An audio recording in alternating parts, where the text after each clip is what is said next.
Langit Aragon sore itu kelabu, seolah mengerti sesuatu buruk akan terjadi. Deru mesin-mesin Moto3 bergema di seluruh lembah Spanyol, memecah udara dengan frekuensi yang membuat dada bergetar. Di antara puluhan pembalap yang melesat, satu nama jadi pusat perhatian, Veda Ega Pratama, sang anak ajaib dari Indonesia yang baru saja menembus 10 besar dunia. Tapi di lap ke-12, sesuatu yang tak pernah ia bayangkan terjadi, sebuah kesalahan kecil di tikungan cepat Aragon 10, dan dunia tiba-tiba menjadi lambat. Ban belakangnya kehilangan grip, motornya tergelincir liar, lalu benturan keras menghantam bahunya. Suara gesekan logam, percikan api, dan jeritan ban bercampur jadi satu simfoni kehancuran. Tubuh Veda terpental sejauh puluhan meter, lalu berguling di kerikil panas. Helmnya menghantam tanah 3 kali sebelum berhenti di pinggir trek. Di layar televisi, komentator berteriak panik, "Crash for Veda Ega Pratama. That was a big one." Sementara di padok, mekanik timnya terpaku, wajah-wajah pucat yang tak mampu berkata apa-apa. Saat petugas medis berlari, Veda masih sadar. Tapi tangan kirinya tak lagi bisa digerakkan. Ia mencoba berdiri, namun rasa sakit yang menusuk seperti disambar listrik membuatnya jatuh lagi. Ia menatap motor yang hancur di kejauhan, kemudian menatap langit yang mulai kelam. Dalam keheningan, hanya satu kalimat melintas di pikirannya, apakah ini akhirnya? Beberapa jam kemudian, di ruang medis padok, wajah Veda tertutup keringat dan darah kering.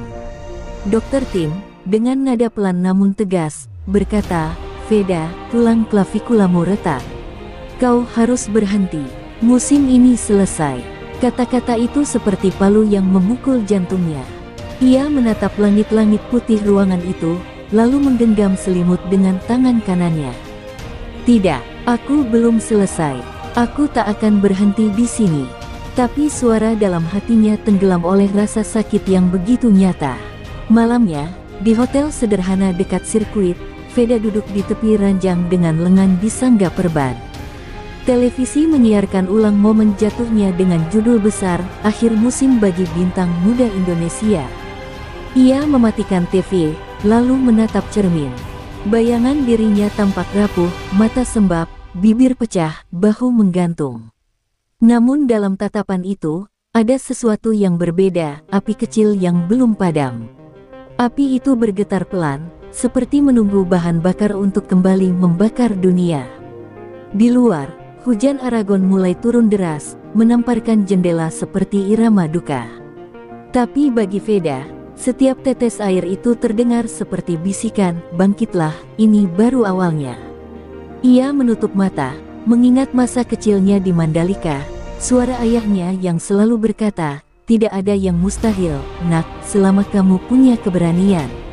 Air mata mengalir tanpa bisa ia tahan. Ia tahu, di balik luka ini, ada sesuatu yang lebih besar sedang menantinya. Dan di tengah malam yang sunyi itu, ia berbisik pada dirinya sendiri, suara yang akan menggema sepanjang musim. "Aku akan kembali, bahkan jika dunia bilang itu mustahil." 3 minggu berlalu sejak insiden Aragon. Dunia balap sudah melupakannya, tapi Veda masih terjebak di ruang pemulihan rumah sakit di Barcelona. Di dinding putih itu hanya ada jam yang berdetak lambat, seperti menertawakan kesabarannya. Setiap kali ia mencoba menggerakkan bahu kiri, rasa sakit tajam menjalar hingga ke tulang belakang. Dokter datang setiap pagi, selalu dengan kalimat yang sama, "Kau butuh waktu 3 bulan, Veda. Jangan memaksakan diri." Tapi kata 3 bulan itu seperti belati, karena seri terakhir hanya tersisa 2 minggu lagi. Ia menatap langit sore dari jendela kamar. Dari ketinggian itu, ia melihat sirkuit kecil latihan di kejauhan. Hatinya bergejolak, "Jika aku menunggu sembuh sepenuhnya, semuanya akan berakhir," gumamnya pelan. Dalam pikirannya, ia masih bisa mendengar suara komentator dari balapan terakhirnya, "End of the season for the Indonesian rider." Kalimat itu menempel di benaknya seperti kutukan yang harus ia hancurkan. Malam-malamnya tak lagi tenang. Di sela tidur yang pendek, ia sering bermimpi aneh, dirinya berlari tanpa motor di lintasan yang berubah jadi pasir. Lalu muncul bayangan motor berwarna merah hitam, bukan motornya, tapi sesuatu yang terasa hidup, seperti memanggil namanya. Setiap kali ia terbangun, jantungnya berdetak keras. Ada firasat bahwa sesuatu sedang menantinya di luar sana. Satu pagi, tanpa sepengetahuan dokter, Veda memutuskan keluar dari rumah sakit. Ia menyamar dengan hoodie dan masker, lalu naik taksi menuju bandara. Tujuannya, Yogyakarta. Saat pesawat lepas landas, ia menatap luka di bahunya, masih nyeri, tapi kini terasa ringan, seperti luka itu sudah menjadi bagian dari jiwanya. Dalam hatinya, ia tahu, Indonesia memanggilnya pulang bukan untuk beristirahat, tapi untuk memulai sesuatu yang baru. Setibanya di rumah, suasananya hening. Di garasi kecil belakang rumahnya, masih tergantung poster lamanya, foto dirinya di podium Asia Talent Cup. Ia menyentuh poster itu dengan jemari bergetar. "Aku pernah jatuh, tapi aku juga pernah berdiri," bisiknya lirih. Ia kemudian mengambil helm lamanya, yang retak di sisi kanan akibat crash di Aragon. Di dalam visor yang pecah, ia melihat pantulan wajahnya sendiri, bukan pembalap yang kalah, tapi prajurit yang siap menantang takdir. Malam itu, teman lamanya, Pak Bayu, seorang teknisi tua yang dulu membantunya di kejuaraan Asia, datang membawa kabar mengejutkan. "Veda, ada orang-orang di garasi 31 yang sedang mengembangkan prototipe motor buatan Indonesia. Mereka butuh seseorang untuk mengetesnya." Veda terdiam. Dalam sekejap, semua mimpi, rasa sakit, dan amarahnya berpadu menjadi satu, nyala semangat yang membakar mata. "Aku akan ke sana," jawabnya tegas, tanpa ragu. Dan di tengah gelap malam Yogyakarta, di bawah lampu garasi yang redup, Veda memulai latihan pertamanya, hanya dengan satu tangan yang bisa bekerja sempurna. Peluh bercampur darah di perbannya, tapi ia tak berhenti. Dalam keheningan itu, terdengar suaranya pelan tapi penuh keyakinan. "Mereka bilang mustahil, tapi aku akan buktikan, kemustahilan itu hanya untuk mereka yang takut mencoba." Garasi 31 terletak di pinggiran Sleman, di antara sawah yang mulai menguning dan jalanan sempit yang nyaris tak pernah dilewati mobil besar. Dari luar, bangunannya tampak biasa saja, tembok kusam, atap seng, dan papan kayu bertuliskan Garasi 31 Engineering dan DREAMS. Tapi bagi mereka yang tahu, tempat itu adalah laboratorium rahasia tempat impian Indonesia untuk menembus Moto3 sedang dibangun. Dan malam itu, di bawah cahaya lampu neon yang berkelap, Veda Ega Pratama melangkah masuk dengan bahu masih terbalut perban. Begitu pintu dibuka, aroma oli dan logam panas langsung menyambut. Di tengah ruangan, tampak sebuah rangka motor yang belum sempurna, tak ada fairing, tak ada warna, hanya rangka aluminium yang tampak hidup di bawah tangan para mekanik muda. Seorang pria tua berambut putih berdiri di ujung meja kerja. Dialah Pak Dharma, pendiri Garasi 31, mantan teknisi balap era lama yang pernah bermimpi membuat motor Indonesia bersaing di dunia. Ketika melihat Veda datang, ia hanya berkata pelan, "Kau datang juga, nak. Aku tahu kau belum menyerah." Veda menatap motor itu dengan mata yang tak bisa berpaling. Setiap baut, setiap kabel, seolah berbisik kepadanya. "Apa ini?" tanyanya. Pak Dharma tersenyum samar. "Sebuah prototipe, namanya VMP-01, Veda Moto Prototype. Kami membangunnya diam-diam, tapi belum ada yang berani mengujinya." Veda terdiam, jantungnya berdegup keras. Nama itu saja sudah seperti takdir yang menunggu disentuhnya. Hari-hari berikutnya berubah, menjadi perjuangan tanpa henti. Veda kembali berlatih, bukan di lintasan, tapi di bengkel. Ia belajar memahami mesin itu dari dalam, bagaimana bahan bakar mengalir, bagaimana ecu bekerja, bagaimana torsi merespons setiap gerakan tangan. Ia ingin menyatu dengan motor ini bukan sebagai pembalap, tapi sebagai bagian dari jantungnya. Malam demi malam, mereka bekerja tanpa tidur. Dentuman las dan percikan api menjadi musik pengiring perjuangan. Namun tak semua berjalan mulus. Suatu malam, ketika mereka mencoba menyalakan mesin untuk pertama kalinya, VMP-01 meledak kecil, percikan bensin membakar ujung meja kerja. Semua terkejut, dan sejenak suasana berubah menjadi panik. Veda berlari menutup api dengan jaketnya sendiri, hingga kulit tangannya melepuh. Tapi alih-alih marah, ia justru tertawa lirih. Kalau api sekecil ini saja membuat kita takut, bagaimana kita bisa menyalakan semangat bangsa? Katanya, dengan senyum perih. Kata-kata itu membuat seluruh tim terdiam, dan sejak malam itu, tak ada lagi yang ragu. Minggu keempat, garasi 31 akhirnya menghidupkan mesin itu kembali. Raungannya menggetarkan lantai, memantul di dinding beton, seperti suara naga yang baru bangun dari tidur panjangnya. Veda menutup matanya, mendengarkan nada mesin itu, nada yang berbeda dari Honda, KTM, atau gas-gas.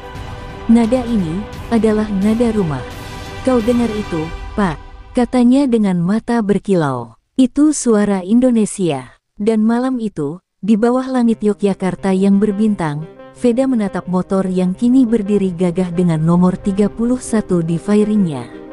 Luka di bahunya mungkin belum pulih, tapi semangatnya telah melampaui batas manusia. Ia menatap para mekanik muda di sekitarnya dan berkata dengan nada tegas namun penuh emosi, mulai malam ini, kita bukan lagi sekadar memperbaiki motor. Kita sedang membangun sejarah.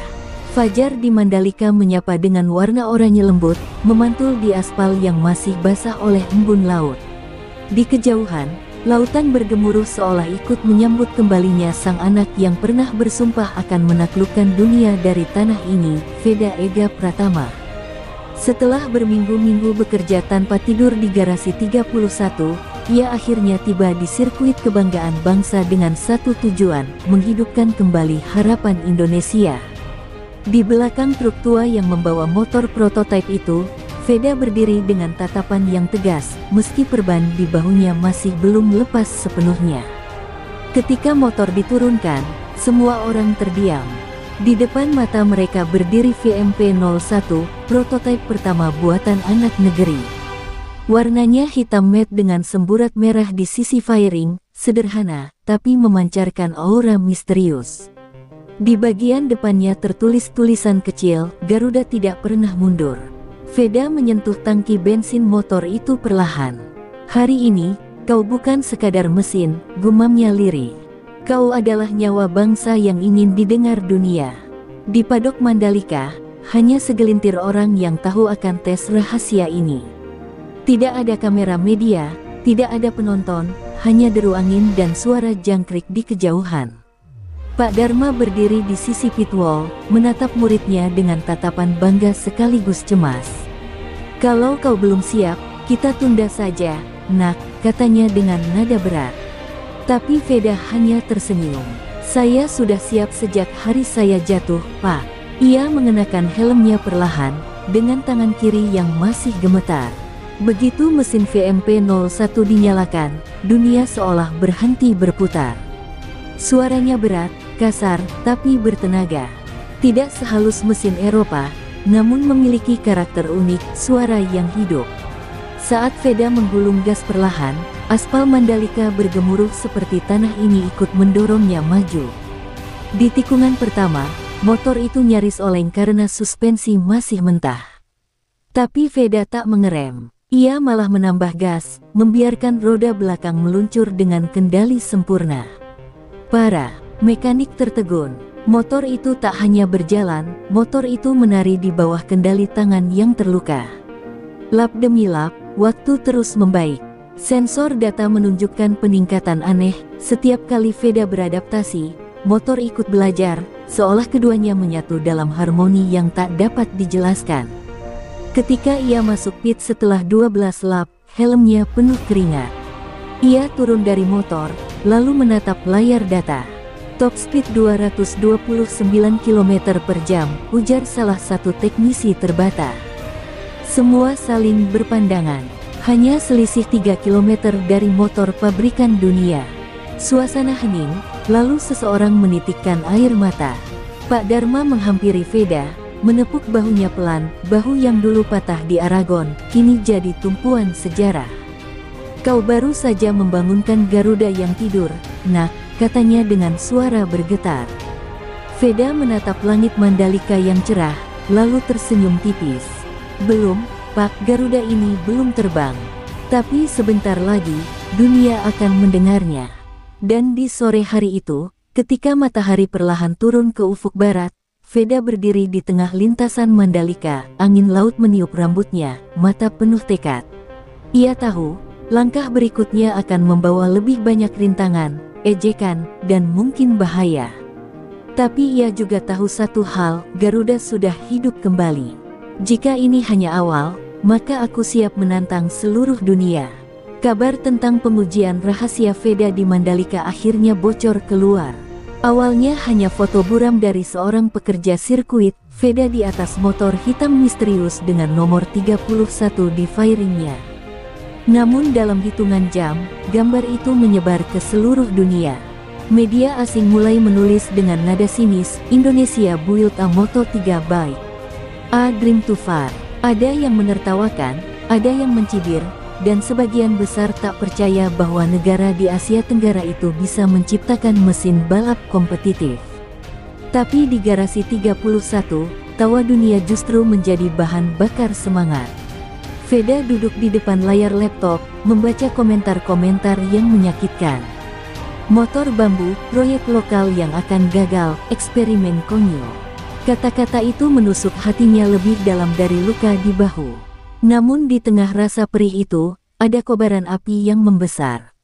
Ia menatap foto motor VMP-01 di layar dan berkata pelan, "Mereka boleh menertawakan sekarang, tapi mereka akan berlutut nanti."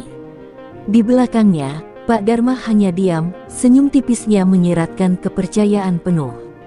Hari-hari berikutnya, tim garasi 31 bekerja seperti orang gila.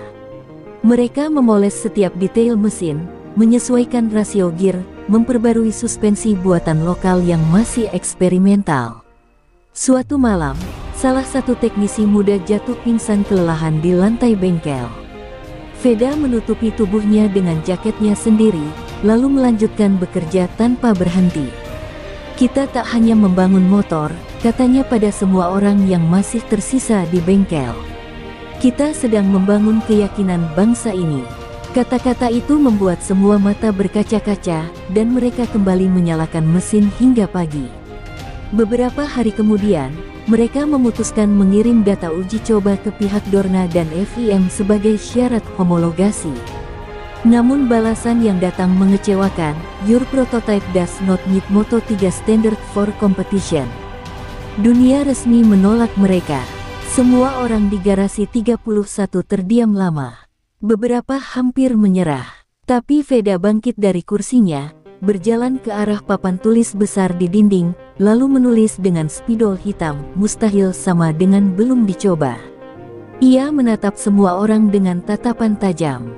"Kita ubah ini." Malam itu menjadi malam paling panjang dalam sejarah garasi 31. Mesin dibongkar abis, sistem injeksi dirombak ulang, ECU disempurnakan dengan algoritma buatan lokal. Di tengah suara gemuruh alat, Veda memegang tangki motor dan berbisik seperti berbicara pada makhluk hidup, "Kita berdua sama, kau dan aku. Mereka bilang kita tak cukup hebat, tapi kita akan buat mereka salah." Air mata jatuh di permukaan logam, bercampur dengan oli, menjadi simbol sumpah yang tak bisa dihapus waktu. Seminggu kemudian, hasil pengujian baru keluar. Data menunjukkan lonjakan performa luar biasa, top speed VMP-01 kini 232 km per jam dengan akselerasi yang menyaingi KTM. Kabar itu bocor lagi ke forum balap dunia, dan kali ini, dunia mulai terdiam. Salah satu jurnalis Eropa menulis di X Twitter, "If this data is real, the impossible just got challenged." Untuk pertama kalinya, ejekan berubah menjadi rasa penasaran. Veda membaca berita itu di tengah bengkel yang kini sunyi. Ia menatap motor VMP-01 yang berdiri kokoh di tengah ruangan, lalu tersenyum tipis. Mereka mulai percaya, tapi belum cukup. Ia menggenggam kunci Inggris yang penuh noda oli, lalu berkata dengan nada tegas yang bergema di seluruh ruangan. Saatnya Garuda terbang ke langit Eropa. Udara Valencia terasa berbeda pagi itu, dingin, lembab, dan penuh tekanan. Di antara deretan truk-truk tim besar seperti KTM, Honda, dan gas-gas, satu truk kecil berwarna putih berhenti dengan bendera merah putih terlukis sederhana di sisinya. Di dalamnya, tersimpan VMP-01, motor prototipe buatan anak negeri yang akan mencatat sejarah, atau mungkin dikubur selamanya di tanah Eropa. Veda turun dari truk dengan jaket lusuh, menatap sirkuit Ricardo Tormo dengan mata yang menyalakan kembali tekad. Inilah saatnya, katanya pelan. Garuda harus terbang di langit musuh. Tapi sejak hari pertama, atmosfernya terasa janggal. Petugas teknis Moto3 menatap tim garasi 31 dengan tatapan meremehkan. Di padok, beberapa mekanik asing tertawa kecil setiap kali mereka melewati VMP-01. Apa itu? Mesin tukang cukur. Salah satu dari mereka berseloroh. Namun Veda hanya menatap tanpa berkata apa-apa, karena ia tahu, satu-satunya jawaban yang berarti adalah waktu tercepat di lintasan. Sayangnya, takdir belum ingin mudah. Malam menjelang sesi uji resmi, ketika semua tim beristirahat, sesuatu yang aneh terjadi. Sekitar pukul 2 dini hari, alarm di padok garasi 31 berbunyi. Salah satu mekanik, Raffi, berlari ke garasi dan menemukan sesuatu yang membuat darahnya membeku. ECU VMP-01 terbuka, dan sistem elektroniknya rusak. Pak Dharma, teriaknya panik. Dalam hitungan menit, semua anggota tim berkumpul. Wajah mereka pucat, tangan gemetar. Veda menatap ECU itu lama, lalu menatap keluar garasi, ke arah padok tim besar yang tampak tenang, lampu-lampunya padam. Mereka takut pada kita, ucapnya dingin. Kalau mereka sampai menyabotase, berarti kita sudah dianggap ancaman. Pak Dharma menatap jam di tangannya. Kita hanya punya 5 jam sebelum skrutini ring, nak. Kalau ECU ini mati, kita gagal. Semua mata tertuju pada Veda. Ia tidak bicara, hanya duduk di lantai, membuka laptop tua, dan mulai bekerja. Keringat menetes deras, jemarinya bergerak cepat menulis kode. Aku belajar sedikit dari teknisi Jepang dulu, gumamnya. Kita perbaiki manual. Jam terus berdetak, mata semua orang sembab menahan kantuk dan cemas. Hingga menjelang subuh, ketika sebagian besar padok masih tidur, Veda menekan tombol terakhir. Suara klik terdengar, dan lampu indikator ECU menyala hijau. Semua orang bersorak, tapi Veda hanya tersenyum lelah. Sekarang kita tahu, kita melawan bukan hanya waktu, tapi juga mereka yang takut kalah. Pagi harinya, matahari Valencia muncul dari balik tribun dengan cahaya merah menyala, seolah langit sendiri ingin menyaksikan kebangkitan Garuda. Di sesi warm-up, VMP-01 kembali hidup dengan suara yang lebih buas dari sebelumnya. Para penonton mulai memperhatikan, motor hitam tanpa sponsor besar, dikendarai pembalap muda yang bahunya masih dibalut tape. Komentator Eropa mulai menyebutnya, The Indonesian Wonder. Tapi bagi Veda, semua sorotan itu tak penting.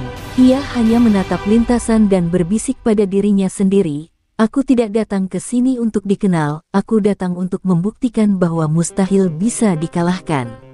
Namun sebelum race dimulai, kabar mengejutkan datang. FIM mengumumkan revisi mendadak, VMP-01 akan start dari posisi 19 karena administrative adjustment. Alasan yang terdengar mengada-ada. Tim sempat ingin protes, tapi Veda menahannya. Biarkan saja, katanya tenang. Semakin jauh aku di belakang, semakin besar keajaiban yang akan mereka saksikan. Kata-kata itu menenangkan semua orang. Ia lalu menutup matanya, menarik napas dalam, dan merasakan denyut mesin di pit lane. Seolah jantungnya berdetak bersamaan dengan jantung VMP-01. Dan ketika lampu merah di starting grid mulai menyala satu persatu, suasana dunia seolah membeku. Tak ada yang tahu bahwa di balik suara mesin yang meraung itu, ada kisah tentang anak bangsa yang berjuang menantang sistem, menantang rasa sakit, dan menantang ketidakadilan. Veda menatap lurus ke depan, bibirnya bergerak tanpa suara, namun semua orang di garasi 31 tahu apa yang ia ucapkan. Hari ini, kita tidak sekadar balapan. Kita membalas semua yang mereka ragukan. Hujan turun deras di atas sirkuit Ricardo Tormo pagi itu, seolah langit Spanyol ingin menguji seberapa kuat tekad seorang anak Indonesia menantang mustahil. Air membentuk genangan di aspal, kabut tipis menutupi pandangan, dan suhu turun drastis. Semua pembalap gelisah, mekanik berlarian mengganti ban hujan, sementara komentator berkata dengan nada was-was, "This will be a nightmare start for everyone." Tapi di grid paling belakang, di posisi 19, Veda Ega Pratama berdiri tenang, menatap lurus ke depan di atas VMP 01 yang hitam mengilap di bawah hujan. Dalam helmnya, ia berbisik pelan, "Kalau ini neraka, maka aku akan menyalip dari dalam api." Saat lampu start menyala merah, waktu seperti berhenti. Di dalam pit garasi 31, semua menahan napas. Pak Dharma menggenggam salib kecil di saku, sementara Raffi menatap monitor dengan mata bergetar. 3, 2, 1, lampu padam. Mesin meraung. Ban memutar di genangan air, dan semburan lumpur beterbangan ke udara. Veda memulai dengan sempurna, seperti anak panah yang lepas dari busurnya. Dalam 2 tikungan pertama, ia sudah menyalip 6 pembalap. Para komentator tercengang. "Who is this Indonesian rider? That's incredible start from the back." Lap demi lap, kondisi semakin buruk. Beberapa pembalap tergelincir di tikungan 6. Air mengalir deras seperti sungai kecil di lintasan. Namun Veda tak melambat. Ia seperti menari di atas air, menggeser tubuhnya dengan keseimbangan yang mustahil. VMP 01 melaju stabil, tidak oleng meski melewati genangan. Sensor data tim menunjukkan hal aneh, traksi motor ini jauh lebih baik dari motor-motor Eropa. "Itu tidak mungkin," ujar salah satu komentator teknis. Tapi garasi 31 tahu, sistem suspensi buatan mereka, hasil kerja malam tanpa tidur, kini menunjukkan taringnya. Di lap ke-10, Veda sudah di posisi keempat. Seluruh tribun bersorak, kamera TV dunia mulai beralih ke motor hitam dengan bendera merah putih kecil di fairingnya. Di dalam helm, Veda mendengar napasnya sendiri. Setiap tikungan terasa seperti tarian terakhir, antara hidup dan jatuh. Saat ia menyalip pembalap Spanyol di tikungan 8 dengan manuver outside line yang nyaris mustahil, komentator berteriak histeris, "Unbelievable. The Indonesian kid is flying through the storm." Dunia mulai sadar, sesuatu yang tak bisa dijelaskan sedang terjadi. Lap 15. 2 pembalap tersisa di depannya. Bahunya mulai berdenyut, rasa sakit dari luka lamanya kembali. Ia hampir kehilangan kontrol di tikungan 3, tapi menggigit bibir dan menahan diri untuk tidak menyerah. "Bertahan, Veda," gumamnya. Dalam sekejap, ia teringat wajah ayahnya, suara Pak Dharma, dan semua yang bekerja di garasi 31. Air mata bercampur dengan keringat di dalam helm. "Ini bukan hanya untukku," katanya. "Ini untuk mereka semua." Dan di lap ke-16, ia menyalip posisi kedua dengan gaya sliding yang sempurna, seperti bayangan Garuda yang membelah hujan. Lap terakhir, di depan hanya 1 pembalap, pemimpin klasemen dunia asal Italia. Hujan makin deras, visibilitas nol.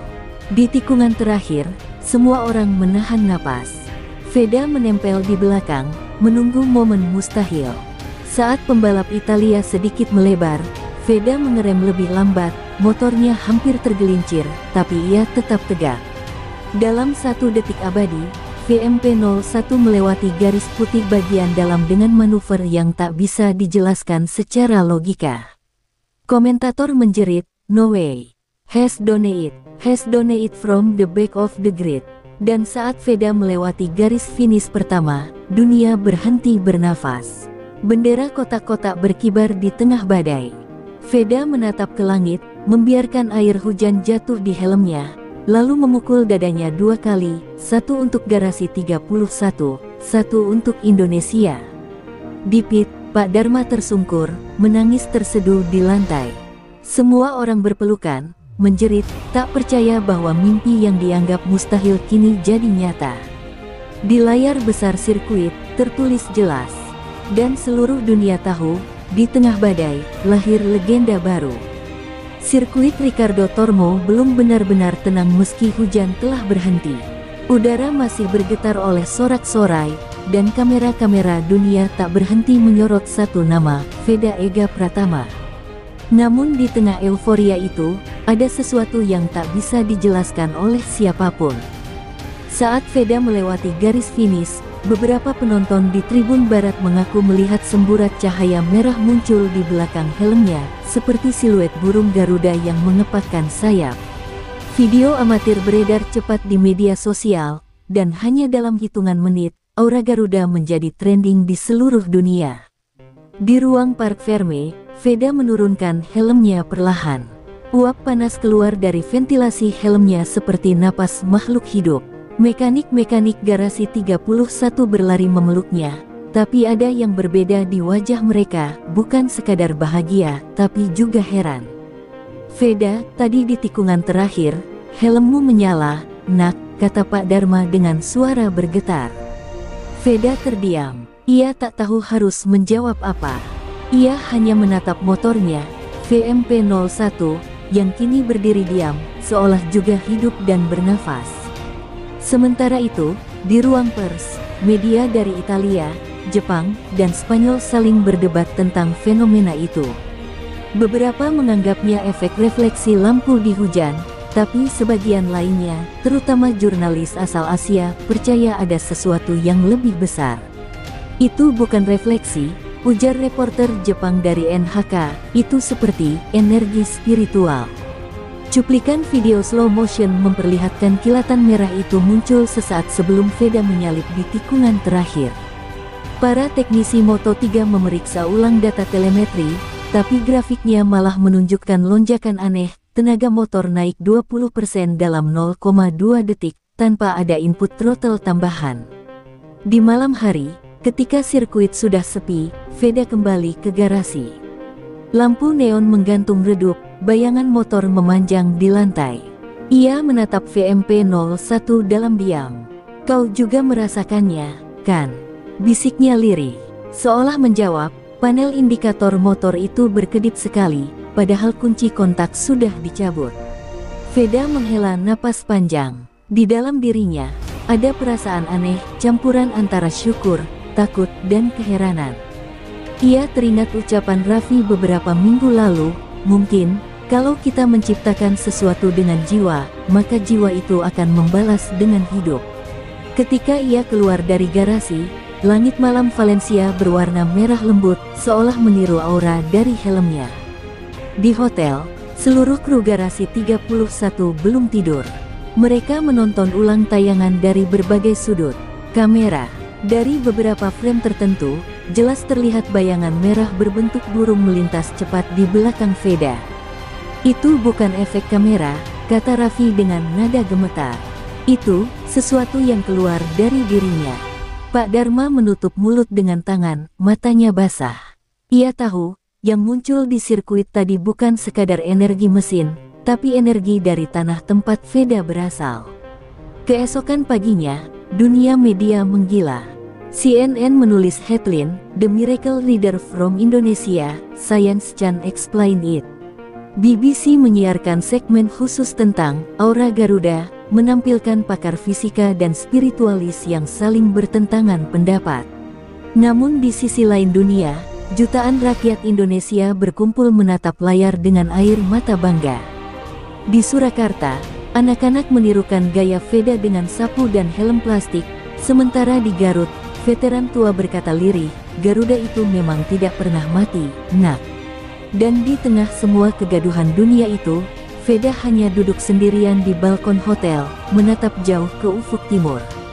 Hujan tipis turun lagi, menimpa tangannya yang masih terluka. Ia menggenggam kalung kecil berbentuk Garuda yang selalu ia pakai sejak kecil. Kalau benar kau bangkit dari dalamku, katanya pada malam, tolong bimbing aku sampai akhir. Kilatan petir di kejauhan membelah langit, dan dalam cahayanya, refleksi kaca di depannya menunjukkan sesuatu, bayangan merah bersayap yang tersenyum. Malam di Valencia terasa panjang dan dingin. Veda terbangun dari tidur dengan napas terengah, tubuhnya basah oleh keringat. Dalam mimpinya, ia kembali ke tikungan terakhir balapan, tapi kali ini tak ada sorakan, tak ada bendera finish. Yang ada hanya cahaya merah pekat yang membentuk wujud Garuda raksasa, mengepakkan sayapnya di atas sirkuit. Suara berat bergema di telinganya, "Kau memanggilku, dan aku datang." Saat ia menatap lebih dalam, matanya menangkap sekilas wajah-wajah leluhur, prajurit, pandai besi, dan penunggang kuda dari masa silam, semua menatapnya dengan mata bercahaya merah. Dan sesaat sebelum ia tersadar, mereka berucap serempak, "Kau harus menuntaskan yang kami mulai." Pagi harinya, Raffi menemukan Veda duduk di balkon, memandangi langit yang berwarna aneh, jingga bercampur merah, meski matahari baru muncul separuh. "Kau nggak tidur, dah?" tanya Raffi khawatir. Veda hanya menggeleng, "Aku melihat sesuatu tadi malam." Ia menceritakan semuanya, dan Raffi hanya bisa menatap tanpa kata. "Kau sadar, dah, ini sudah di luar batas mesin dan logika. Kalau benar VMP-01 terhubung dengan semacam energi masa lalu, kita harus hati-hati." Tapi Veda malah tersenyum samar. "Mungkin memang begitu, Vi. Mungkin motor ini bukan cuma hasil teknologi, tapi juga doa." Sore harinya, mereka dipanggil oleh Federation Internationale de Motocyclisme (FIM) untuk penyelidikan. Beberapa teknisi Eropa mencoba memindai data ECU VMP-01, namun setiap kali mereka menghubungkan kabel diagnostik, alatnya mati total. Layar hitam, sistem error, bahkan komputer cadangan pun ikut rusak. Seorang insinyur Jepang terheran, seperti ada medan energi yang menolak intervensi digital. Raffi menelan ludah. "Energi, atau jiwa," gumamnya lirih. Sementara itu, Veda duduk tenang, memandangi motornya yang tampak memantulkan warna merah samar di bodinya, meski garasi tak menyalakan satu pun lampu merah. Malam itu, Veda memutuskan menyalakan VMP-01 sendirian. Tak ada kru, tak ada kamera. Ia duduk di kursi padok, menekan tombol starter. Mesin hidup, tapi bunyinya berbeda, lebih dalam, seperti dengung mantra. Saat ia menatap speedometer digital, angka-angkanya berubah menjadi simbol-simbol kuno Jawa kuno. Dalam sekejap, ruangan bergetar, udara menjadi berat. Ia memejamkan mata, dan tiba-tiba seluruh garasi berubah, lantai aspal menjadi tanah, dan di depannya berdiri pasukan prajurit bersenjata. Tombak, mengenakan pakaian kerajaan Majapahit. Di tengah mereka, seorang lelaki bermahkota Garuda menatapnya dengan tatapan tajam. "Kau yang mewarisi keberanian itu," katanya. "Jangan biarkan dunia lupa bahwa Garuda tak pernah tunduk." Veda terkejut. Ia mencoba bicara, tapi suaranya tak keluar. Raja itu mengangkat tangannya, dan di udara muncul sayap api yang menyatu dengan tubuh Veda. Dalam sekejap, ia melihat potongan sejarah berkelebat, medan perang, api penjajahan, dan tangan-tangan rakyat yang berdoa di bawah bendera merah putih. Suara berat itu kembali terdengar, mereka menaruh harapan pada generasi yang berani menantang mustahil. "Sekarang giliranmu." Saat Veda membuka mata, garasi sudah kembali normal. Tapi di lantai, terbentuk jejak panas berbentuk sayap Garuda, nyata dan membara. Pagi berikutnya, Raffi datang dan membeku melihat tanda itu. "Dah, ini bukan ilusi," katanya sambil menyentuh bekas gosong di lantai. Veda hanya menjawab pelan, "Aku tahu." Ia menatap motornya dengan mata merah kelelahan tapi berkilau tekad. "Aku rasa, setiap kali aku menungganginya, ada yang ikut berjuang bersamaku." Raffi menatap sahabatnya itu, lalu tersenyum getir. "Kalau begitu, bersiaplah. Karena minggu depan kita akan balapan di Jepang. Dan dunia akan tahu, bahwa yang mereka sebut kemustahilan, sudah retak." Dan malam itu, saat Veda menatap bayangan dirinya di kaca jendela hotel, ia melihat dua siluet berdiri berdampingan, dirinya sendiri, dan sosok bermahkota Garuda. Dua dunia yang mulai bertaut. Dua jiwa dalam satu tujuan. Dunia modern dan dunia leluhur kini bersiap untuk bertabrakan dalam sejarah. Langit Suzuka pagi itu kelabu, namun udara bergetar seperti menahan sesuatu yang besar. Sirkuit Jepang dipenuhi ribuan penonton, sebagian masih membicarakan keajaiban Valencia yang mengguncang dunia. Media dari seluruh benua hadir, memadati padok dan tribun, ingin menyaksikan apakah fenomena yang sama akan muncul lagi. Di tengah hiruk-pikuk itu, Veda Ega Pratama berdiri di depan motornya, VMP-01, yang kini tampak berbeda. Cat hitamnya kini berkilau samar merah keemasan, seolah motor itu hidup. Di bawah fairingnya, terdapat ukiran halus berbentuk Garuda, yang entah siapa yang menggoreskannya semalam. Raffi mendekat, menaruh tangan di bahu Veda. Ini lebih dari sekadar balapan, dah. Kalau kau benar-benar menyatu dengan energi itu, pastikan kau tetap jadi dirimu sendiri. Veda tersenyum tipis di balik helmnya. Aku bukan mau menjadi legenda, Vi. Aku cuma mau membuktikan bahwa darah kita bisa terbang lebih tinggi dari mereka semua. Di tribun utama, mata dunia tertuju pada grid nomor 7, tempat Garuda muda itu bersiap menghadapi badai terakhir. Start dimulai. Deru mesin memenuhi udara. 5 lampu merah menyala, lalu padam serempak. Dalam sekejap, 20 motor meledak ke depan seperti panah. Veda memulai dengan hati-hati, menahan tenaga VMP-01 yang terasa berbeda. Ia bisa merasakan denyut di bawah tangannya, seperti nadi hidup yang berdetak bersama jantungnya sendiri. Di lap ketiga, ia mulai menyerang. Ia menyalip 3 pembalap sekaligus di tikungan es, membuat tribun bersorak. Tapi sesuatu berubah, setiap kali ia menunduk di kecepatan tinggi, pandangannya berganti, dari aspal Suzuka menjadi padang perang Majapahit, di mana Garuda raksasa mengepak di langit. Jangan takut, suara berat itu bergema di telinganya. Aku bersamamu. Veda menggenggam stang lebih kuat. Dalam 1 detik, seluruh tubuhnya bergetar, bukan karena ketakutan, tapi resonansi. VMP-01 bergetar bersamaan dengan detak jantungnya, suara mesinnya berubah menjadi teriakan Garuda. Penonton mulai panik, dari udara, kamera drone menangkap cahaya merah keemasan yang menyelimuti motor Veda. Para komentator berteriak, "There it is again. The Garuda Light, it's happening, right now at Suzuka." Lap demi lap, fenomena itu makin kuat. Sensor cuaca di sekitar sirkuit menunjukkan lonjakan elektromagnetik yang tak bisa dijelaskan.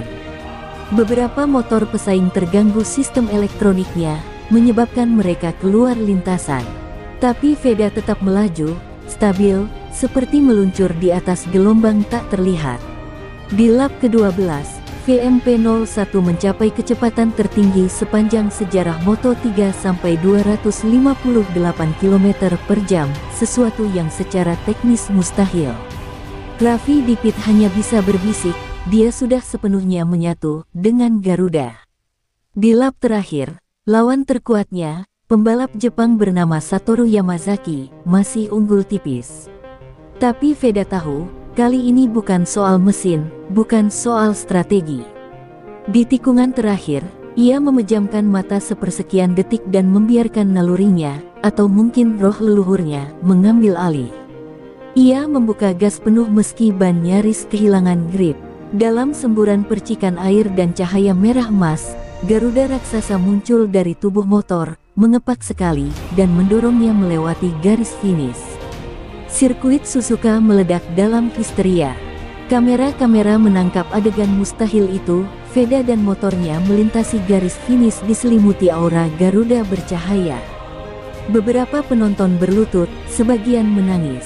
Komentator kehilangan kata-kata. Veda berhenti di tengah lintasan, menatap langit yang kini terang, awan kelabu sirna, digantikan sinar matahari keemasan. Ia melepas helm, dan di matanya terpantul bayangan Garuda yang perlahan memudar di angkasa.